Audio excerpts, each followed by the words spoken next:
Hi అండి. అందరూ ఎలా ఉన్నారు? Welcome to my channel Telugu వంటకాలు విజయ. మీ జయ. ఈరోజు మీ ముందుకు సరికొత్త వీడియోతో వచ్చిందండి. సమ్మర్ వచ్చేస్తుంది కదా! సమ్మర్‌లో మనం ఎక్కువగా మసాలా మజ్జిగకి బటర్ మిల్క్ అయితే తయారు చేసుకుంటాం కదా! దానికోసం పాలు ఎలా తోడుపెట్టుకోవాలో, ఎలా చేసుకోవాలో చూపిస్తాను చూడండి.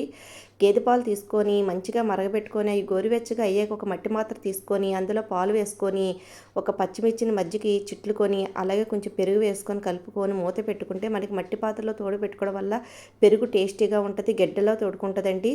చూడండి మన సమ్మర్లో మనం కుండ పెరుగు కానీ అవన్నీ తెచ్చుకుంటాం కదా, అలాగే మనం ఇంట్లో తయారు చేసుకోవచ్చండి బయట తెచ్చుకునే కంటే.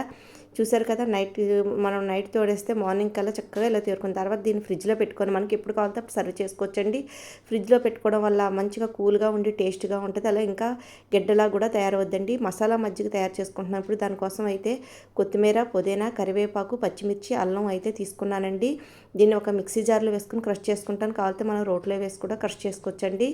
మరి పేస్ట్లా కాకుండా కొంచెం కచ్చాబచ్చాగా చేసుకుంటే మనకి మజ్జిగలో టేస్టీగా ఉంటుంది.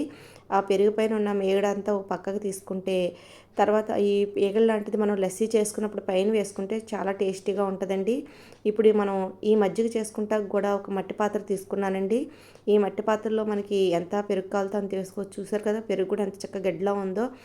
అందులోకి మనం రాక్ సాల్ట్ వేసుకుంటున్నాను. అలాగే వేయించి పెట్టుకుని ఒక జీలకర్ర పొడి ఒక అర టీ స్పూన్ అలా వేసుకుంటున్నానండి. మనం ఫ్రెష్ చేసుకున్న ఈ మసాలా పేస్ట్ కూడా వేసుకుంటున్నాను.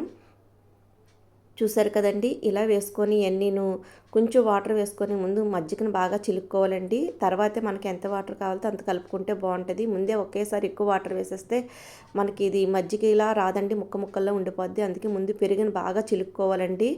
చూసారు కదండి, ఇలా చిలుక్కున్న తర్వాత నిమ్మరసం కూడా ఒక అరచెక్క నిమ్మరసం కూడా వేసుకుంటున్నానండి. ఇలా నిమ్మరసం, ఈ జీలకర్ర పొడి అన్నీ వేసుకోవడం వల్ల మనకి ఎండలో బాగా దాహం తీరుతుంది.